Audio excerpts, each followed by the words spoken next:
The older generals really do remember 2006, and Yeah. 2006 was a real mess for the Sure. Israeli army. And if they're concerned with preserving the reputation of the Israeli army, which used to be this crack force, and still is really, the dominant military force in the Middle East, and the deterrent effect that comes from having such a crack force, they will have probably said, well, let's have a very limited incursion into Lebanon, because if we get stuck there, we're going to first of all, we'll be stuck in Gaza and stuck in southern Lebanon. Hugo Rifkin here on Times Radio with you till 1 o'clock. I'm currently joined by the Times diary editor Patrick Kidd, but we have just been joined as well by the Times' diplomatic editor Roger Boys. Good morning, Roger. Hello. Good morning. So look, the front page of the Times today reports that defence chiefs are ramping up plans for the evacuation of British citizens from Lebanon amid fears of an all-out war with Israel. Keir Starmer's in New York today to address the United Nations Security Council, and the Middle East, as well as the war in Ukraine, will of course be under discussion. Roger, look, tell us a bit about what's actually changed in the last couple of days, because Hezbollah has been firing rockets at Israel for a while. Israel has been periodically firing back. Things have just grown vastly more intense. Yes, I think in contrast to the Gaza campaign, the Israeli forces have actually rehearsed and planned this quite precisely. And so we sort of know what's going to happen at different stages. And we can see that already they're pushing back in South Lebanon, and there's a massive internal evacuation going on, pushed on in a way by warnings from Israel that they're going to bomb South Lebanon flat, basically.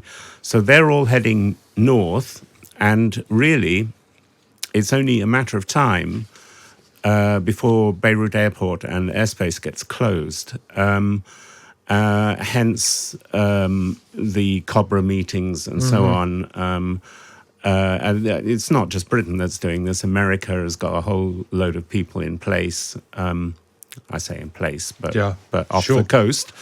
And we have the advantage of a kind of sea bridge as well as an air bridge to Cyprus and the airbase we have there. From Israel's perspective, the argument made by the Israeli government is that Hezbollah has been bombing them consistently for a while. It's reasonable for any country to strike back. Do you think the Israeli response, the Israeli attack now, would be happening even if Hezbollah had been more muted? Is that just? Is it a direct response? Could Hezbollah have avoided this onslaught by stopping firing rockets some time ago, or do you think is it just in Israel's strategic interests to deal with Hezbollah on their northern border? Well, it's partly a signal to Iran, and for Iran not to get involved, because Hezbollah is the defender of Iran's soft underbelly.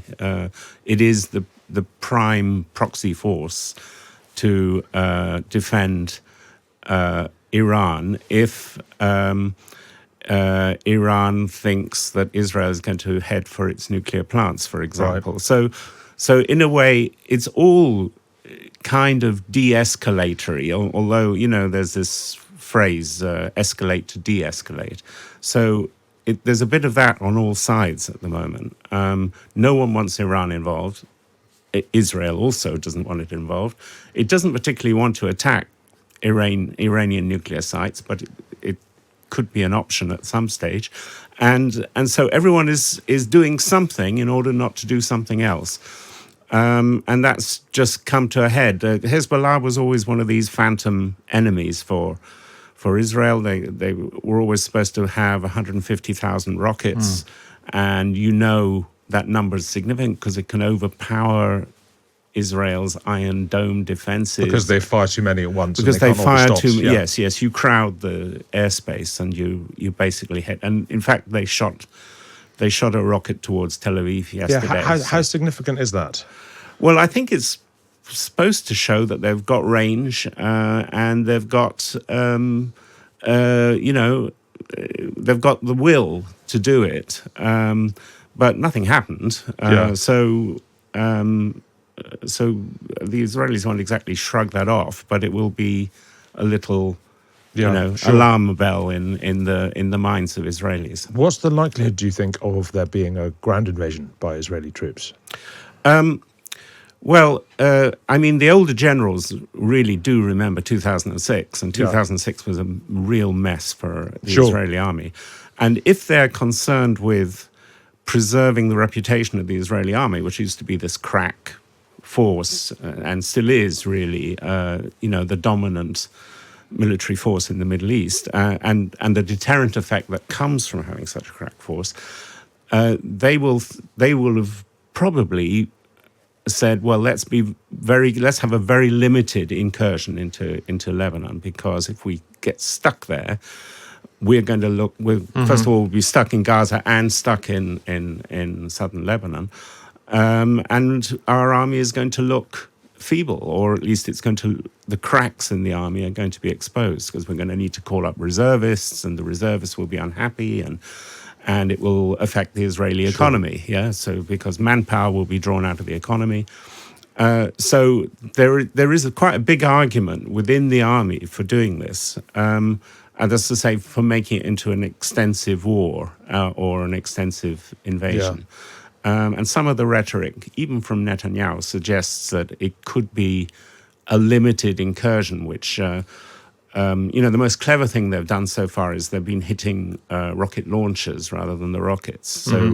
So they, this kind of takes away Hezbollah's threat in some ways. Roger Boyes, thank you very much indeed. Thank you, Roger Boyes is the diplomatic editor at The Times.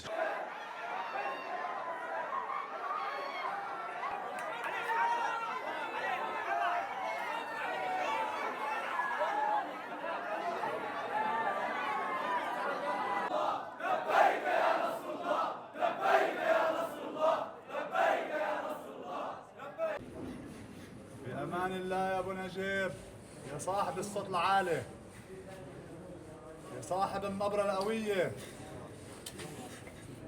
يا جوري ما عادش حدا يسمع صريخك بالمرج. إنك مبدل السيئات بأضعاف يا حسنات، اللهم اغفر لحينا